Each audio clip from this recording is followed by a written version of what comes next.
recognized. Thank you, Madam Speaker. Madam Speaker, I thank the gentlelady from Florida, my good friend, Ms. Shalala, for yielding me the customary 30 minutes, and I yield myself such time as I may consume. Recognized. Thank you, Madam Speaker.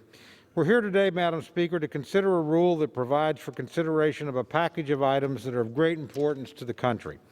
The House amendment to the Senate amendment of H.R. 133 includes not only a bipartisan omnibus appropriations bill covering the remainder of fiscal year 2021, but also a $900 billion bipartisan pandemic relief package to provide help to millions of Americans who have suffered as a result of the pandemic. And it also includes a bipartisan compromise addressing surprise medical bills, something that has been a priority for both parties. Finally, it includes a number of end-of-the-year tax and health care-related extenders that are critical to those they serve, especially during a pandemic. While I know that we're all thrilled to be here today to bring these items to the floor, I'm frustrated that it's taken this long to reach this deal. And I know the American people share that frustration. The reality is that we could have had this deal months ago on a pandemic relief package, and we could have had this deal.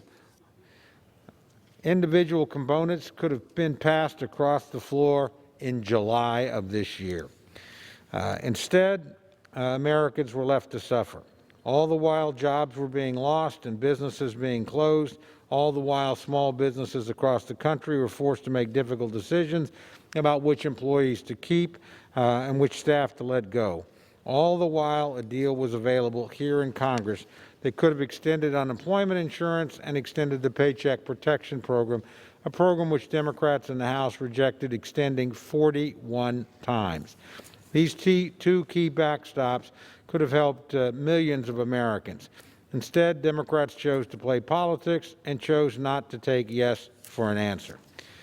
But now that the election is over and the end of the year is at hand, suddenly there's room for a deal, a very bipartisan deal that was on the table all along and that could have been passed into law months ago. But for today, Madam Speaker, we'll look past that. Though this overall bill is massive, I think it's easiest to digest if you consider it in three separate sections. Section 1 is the bipartisan bicameral omnibus appropriations bill, which will conclude our appropriations work for fiscal year 2021. The appropriations process works best when it's bipartisan, and with today's bill, we've accomplished that end. Once we step past the partisanship, we're able to work together and reach a deal that will fully fund the government for the fiscal year. Our constituents deserve no less. The deal before us covers all 12 spending bills, and it ensures that taxpayer dollars will go where they are needed most. In particular, I'm pleased that this bill includes key provisions supporting our response to the pandemic, like $20 billion for coronavirus vaccines, an increase in funding for the National Institute of Health, a further $3 billion to rebuild the strategic national stockpile of medical supplies and personal protective equipment. It fully funds our defense needs and ensures a 3% pay raise for all military personnel. It continues to fund needed improvements for border security. And perhaps most importantly, it maintains all pro-life protections, as has been the case in previous years, and the harmful partisan riders that appeared in Democratic partisan appropriations bills from earlier this year have been removed. I think it's worth noting that this bill came about as a result of regular order. The Appropriations Committee produced each of the 12 appropriations bills through a regular committee process. Members were given the opportunity to amend, question, and fully examine most of the bills on the floor. And the House and Senate met together in to conference the bills into a final product. This demonstrates how powerful and effective regular order can be. The second piece of this bill is the $900 billion pandemic relief package. For all of 2020, Americans, and indeed the world, have lived under the specter of this pandemic. It has touched every American's life in some way or another. But many Americans have been hit harder than others. Millions have caught this disease and hundreds of thousands have died. Millions more have lost their jobs and millions have seen their wages or earnings cut. This has been a crisis that touches us on so many levels. A health crisis is bad enough, but adding an economic crisis on top of it makes this year the toughest that many of us can remember. The coronavirus relief package before us will do several things to ease the burden on all Americans. It will extend the Paycheck Protection Program and will ensure that many small businesses will be able to keep their employees on the payroll.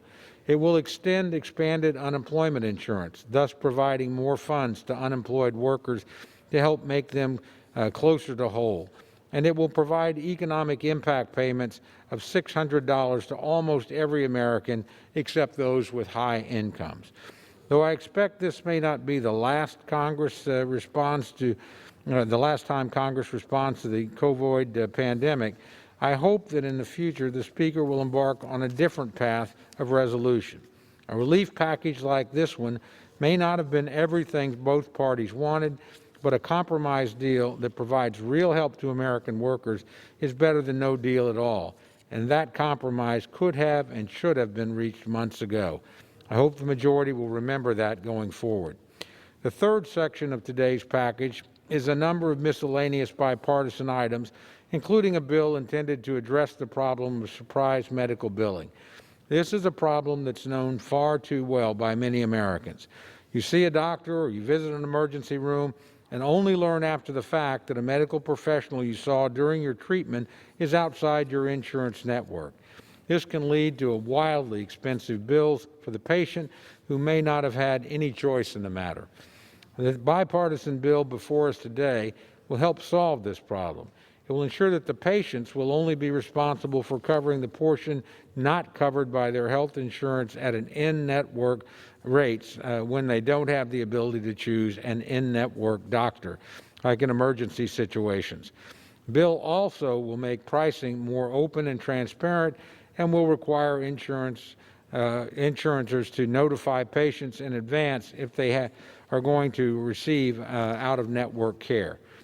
These reforms will give patients and consumers more choice and will make sure that they are not subjected to massive surprise bills, ones that patients frequently have not planned for.